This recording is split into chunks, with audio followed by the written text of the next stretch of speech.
Now, I am painfully late to making this video, but you know what? They say it's better late than never. Is it really though? I don't know. This video could flop because I waited too long to get my livery rankings out before everyone else, so I guess this is just kind of an experiment, really. But what's going on, you lovely people out there? I hope you are all doing well wherever you are in the world. And for me right now, where I'm in the world, it is 11 o'clock at night. I've got myself a totally non-alcoholic beverage. And we're going to talk some liveries tonight. Now, I'd like to quickly address the fact that many of you long-timers of this channel notice a fresh look. I've done it. I've done what at this point is my 17th rebrand. You're seeing a lot of new colors. I'm sure you're very confused. The blue is gone, even though I'm wearing a blue shirt and have a blue light back there. The blue is gone. Now, the reason I took so long to make this video is because if you follow me on Twitter, which, by the way, if you don't follow me on Twitter, you should do that.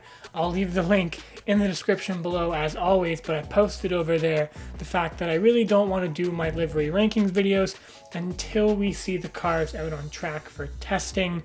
I find personally that renders and studio photos just don't do the cars justice. A lot of times I'll think a car looks absolutely terrible and disgusting in a gong show in the render, but then it looks really good on track, and that's actually happened here. The reason for that is the teams can really control the lighting, make sure all the proper bits are being hit and done properly to make the car look as good as possible, but sometimes it can fall flat, and that also happened. I'm doing a lot of foreshadowing here and leaving you on your toes. Let's get on to the rankings. But you know I had to do it to you all before we properly get into this one. If you're feeling super califragilisticexpialidociously nice, feel free to lick the stamp and send that subscribe button down below. It really helps out the channel, helps me make more videos for all of you just like this one. But with that said, let's go on to the video. So the number 10 deserves a sip of this. Number 10, it's gotta be Haas for me. I'm objectively, looking at this livery in a vacuum, I think it's quite nice. It's not my favorite in the world. It's cool, it works. I don't love the lack of sponsors. It looks very plain to me. And honestly, the whole context surrounding the car just really rubs me the wrong way. And I feel wrong ranking it any higher. So you can kind of take it as it just has to be 10th because it's Haas. And it has to be. You get the idea. On to number 9. Now, number 9 is another Ferrari-powered car because it is the Ferrari. This thing, this was one that I thought with the renders looked really good. I actually didn't mind the whole gradient. It looked really nice. But when we saw it on track, come on. It just looks so dead. That gradient isn't a gradient when you're from such a far distance. It just looks like a straight line. And spoilers, if you haven't seen the season finale for WandaVision, I'm going to give you about 5 seconds to just skip ahead to this timestamp so you don't get the finale spoiled for you. Okay, at this point, if you're still here, it's your own fault and you're going to get it spoiled. But the back of this car looks like Mercedes has just gone full Agatha Harkness and is just stripping all of Ferrari's power away, quite literally. The green is just atrocious. The fact that the one Mission Winnow green on the engine cover is green, but then the rest of the Mission Winnows are still black, just doesn't work for me. Like, if you're gonna do it, at least commit to it. The only saving grace I'll give to this is the numbers. They still look cool to the ones from the 1000th Grand Prix Mugello race. They look like they're kind of painted on and they're kind of rough. I really like that. That's cool. But the rest of this livery it's just dead, really. Now, number 8 might be a tad bit controversial, and I'll preface this with saying it was really high on my list when the renders came out, and this is one of the reasons I'm really glad I waited to see it on track. But it's going to be the green Aston Martin. I was so stoked to see the green back on the grid again. It was so cool in the pictures and the renders, and that's because they were really able to control the light. The finish on the green is really interesting when you shoot light at it directly down, or whatever they did in the studio photos. made the green look so metallic and, you know, really dynamic and contrasty. But for me, when it hit the track, it just looks really flat and dull and not what we were pitched in the renders. And I felt cheated a little bit. And the reason a lot of the pictures of this car look cool, even on the track, are because I assume they're really upping the contrast on the images to make the car look cooler, but then on the actual broadcast camera, it doesn't have any of that, you know, post-processing. It just looks dead. Now, the only redeeming values for this one, I do like the numbers. I think they look really cool. They're kind of different and stretched out. I dig that. I do like the color combination. Don't get me wrong. The pink and the green look cool. I like the watermelon vibe. Honestly, when it comes to the whole BWT thing, I like the pink. I would have liked the green too. I think they're both cool, but let's move on to number 7. Now, as we move, you know, further and further up this list, the harder and harder it got to make these places. I moved things around so much, and honestly, this list could change by the first race of the season. It's so fluid for me.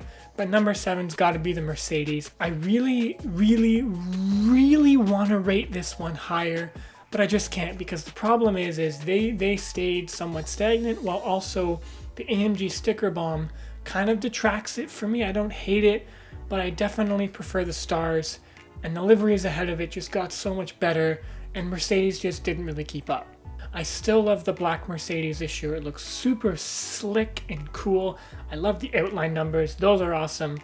But I don't know, I feel like all the ones ahead of it just did a bit better. Again, that could change by race 1. Now, number 6, this one's weird, because I don't feel like I should be putting this livery where I'm putting it, and it's another reason why I'm glad I did the rankings after we saw them on track, because I was with 99% of F1 Twitter when the Williams launched. I thought it was one of the worst looking F1 cars of all time. Then it kind of sat with me. I came back to Twitter, I looked at it again, I'm like, okay, like for some reason something's working here for me, but I still don't like it. And then we saw it on track, and I'm like, okay, this thing for some reason looks cool. It shouldn't look cool. I don't know why it looks cool. I feel like by the end of the year it might not look as cool, but I don't know, it just looks edgy and different. I should not like this livery. I shouldn't like the almost straight diagonal lines, and the fact that the Williams is behind the lines. It's so wrong, but yet so right. I hope there's someone out there who agrees with me on this, because I feel wrong putting this livery here. I'm going to keep this one really quick. Number 5 is the Red Bull. It's a modern classic. It works. It's good. I love it. It's slick. It's just a good looking race car. I don't know what it is. They have their look and they've stuck with it. Aston Martin's out. Honda's in. I think the Honda branding looks a lot cooler than the Aston Martin stuff did. I don't think I can find many people who disagree with me on this. The Red Bull is a pretty car. Let's get on to the cars you actually want to hear about, because this is where things get really interesting. Now, number 4, again, I'm not going to spend too much time on this one, but mainly because I made an entire video about it, which I will link wherever the card shows up. I never remember which side it shows up on, but it's the AlphaTauri.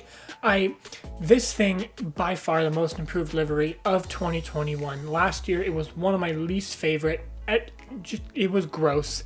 This year is absolutely gorgeous. The shade of navy they went with, and the fact that it's a nice flowing car across the body with the pinstripes looks so good. The color combination is gorgeous. The only thing that detracts this livery for me, and the reason it's 4th, I don't love how the line swoops up so steeply at the back. I kind of wish it just tapered down to the bottom like it should. But overall, this thing is just gorgeous. Oh, this is not... I still feel like I can move things around, but I can't now because I've already made all the graphics up, so I'm kind of stuck. So moving on to number 3, I think this livery, the McLaren team, I'm just going to say it's McLaren. I'm going to get that out there for you guys. I feel like they're kind of trying to follow in the footsteps of Red Bull. They've kind of found their look that works well for the majority of people. It's a nice, slick looking car. 99% of people can say it's nice, it looks good, and it's sleek. And that's what they're kind of trying to emulate from Red Bull. Something that they can use for a long time, not change up very much because they know it's recognizable. You look at it and you just know it's a McLaren. I see them sticking with this look for a long time, especially if they can win some races or maybe even some titles in 2022. Maybe, possibly. Ricardo, please. Now, number 2 and number 1, how many times I swapped these two around are insurmountable. But I ended up going with the order I went with, and I'm going to explain why, and it's going to make sense. But at number 2, I'm putting the Alpine. Sean Bull did an absolute treat on this livery. Everything about it is just gorgeous. I think, in my opinion, the Renault last year was top tier, upper echelon of livery design. One of my favorites on the grid. Once again, they've done it again this year with the Alpine. And if you've been to my channel for a long time, you know I'm not a huge fan of diagonal lines going across the car. You know I didn't like it on the Racing Point, but that was because it was a very steep line. It was a very steep angle, which again is why I don't know why I like the Williams, but that's not this one. Back to the Alpine. But the Alpine has a much lower angle. It kind of, and it's implemented into the car properly. The Racing Point just looked like it was a slapped on BWT logo, wasn't even thought of. But it's clear that with the Alpine, this logo was thoughtfully put into the car. It flows in with the rest of it, and it just looks proper and seamless. But that's why it's not number 1, is because it's still a diagonal line. But this car, man, is so good. The satin finish, it's kind of the best of both worlds. We get some of the matte and some of the glossy, because it's still got the flat look, but it reflects light still, somehow breaking the laws of physics. But the one other thing that I'm going to take away from this livery, which is why it's not number 1, is actually the nose. I don't know if it's just for testing or what's going on, but the logos on the nose are so squished together on the bottom at the front of the nose, and there's this really big empty space before the number, and that empty space just feels off to me for some reason. It makes it feel empty, and I'm not a huge fan of that. But overall, this thing is one of the best looking F1 cars of all time. I can see this look overall sticking around for a while if Alpine is successful, and I'm okay with that. This one. Oh yeah. Okay.